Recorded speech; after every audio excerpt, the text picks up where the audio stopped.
Hello बच्चों, आओ अब क्वेश्चन नंबर 14 पे नज़र डालते हैं। ध्यान से देखना। The length of a wire is L1 when tension in it is T1 and L2 when tension in it is T2। Question कह रहा है find the original length of the wire. हम मान के चलते हैं let the original length of the wire is L। तो diagram पे देखो जरा सा, मान के चलो एक अपने पास में वायर है बेटा। वायर की जो ओरिजिनल लेंथ है वो है L, और उसके बाद वायर पे जब टेंशन T1 लगाई जा रही है तो वायर की लेंथ हो जाती है L1, और जब टेंशन T2 लगाई जा रही है वायर की लेंथ हो जाती है L2। आपको ये चीज़ बिल्कुल ध्यान में रखनी है। आगे देखो, अब हम देखते हैं कि चेंज इन लेंथ। तो देखो change in length of the wire under tension T1 वो क्या होगा, L1 minus L, and then change in length of the wire under tension T2 वो हो जाएगा L2 माइनस L।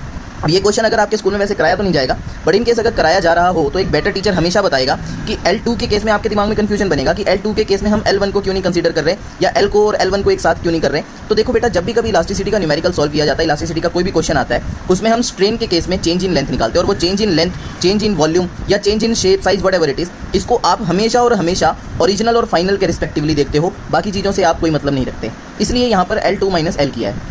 अब ध्यान से देखो, जैसे कि वायर जो है वो सेम मटेरियल की है दोनों केसेस में, टेंशन T1 में भी टेंशन T2 में भी, तो जो इलास्टिसिटी है वो सेम रहेगी। तो ये आप एक नोट पॉइंट भी बना लो, कंपटीशन में भी काम आएगा और पेपर्स में भी काम आएगा। असर्शन रीजन के क्वेश्चन बन जाते हैं इस पे कि जब मटेरियल जो सेम होता है तो यंग्स मॉड्यूलस ऑफ इलास्टिसिटी या कोई भी मॉड्यूलस ऑफ इलास्टिसिटी हो वो सेम रहता है हर एक मटेरियल के लिए। सो मैंने किया y1/y2। अब हम खोलते हैं यंग्स मॉड्यूलस का फॉर्मूला, बेसिक फॉर्मूला है यंग्स मॉड्यूलस का, which is force upon area into original length by delta L, L by delta L. और यहाँ पर फोर्स जो है वो टेंशन के बराबर है, इसलिए मैंने क्या किया है कि जहाँ जहाँ फोर्स यूज होनी थी वहाँ मैंने टी यूज़ किया है। सो y1 के लिए खुल जाएगा ये formula as T1 upon A into L by L1 minus L, और y2 के लिए फॉर्मूला खुलेगा T2 upon A into L by L2 minus L. अब हमने क्या करना है, जो जो चीज़ें सेम है उन्हें कैंसिल करेंगे। ए से ए उड़ा दिया, एल से एल उड़ा दिया, और हमने की क्रॉस मल्टीप्लिकेशन। जब हमने क्रॉस मल्टीप्लिकेशन की तो हमारे पास अगला स्टेप कुछ ऐसा बन करके आया है, which is L2 minus L into T1, L1 minus L into T2। हमने क्या करना है, T1 को अंदर मल्टीप्लाई कर देना और इधर T2 को अंदर मल्टीप्लाई कर देना है। उसके बाद हमारे पास कुछ ऐसी इक्वेशन बनेगी। फिर हमने क्या करना है, जहाँ जहाँ पर लेंथ सेम होंगी उनको हमने इज इक्वल टू के एक तरफ करना है, जिधर लेंथ सेम नहीं है उनको हमने दूसरी तरफ कम कर देना है।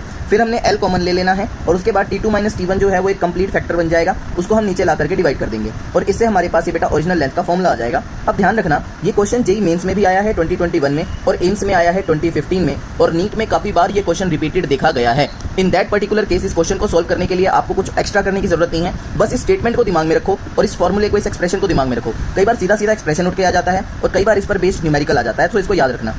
अब इस फॉर्मूले को याद करने की मैं ट्रिक भी आपको बताता हूँ कैसे याद करना है। ध्यान से देखना, ट्रिक ये है कि आपने हमेशा ध्यान रखना है 1 2 minus 2 1 divided by 2 minus 1, 1 2 minus 2 1 2 minus 1। इधर आपने लगाना है L, इधर लगाना है T, इधर लगाना है L, इधर लगाना है T, नीचे T2 माइनस T1 आप वैसे भी याद रख सकते हो। सो इस चीज़ को याद रखना, 1 2 माइनस 2 1 और L T, दैट्स इट। ऐसे आप ओरिजिनल लेंथ का फॉर्मूला याद रख सकते हो। Thank you.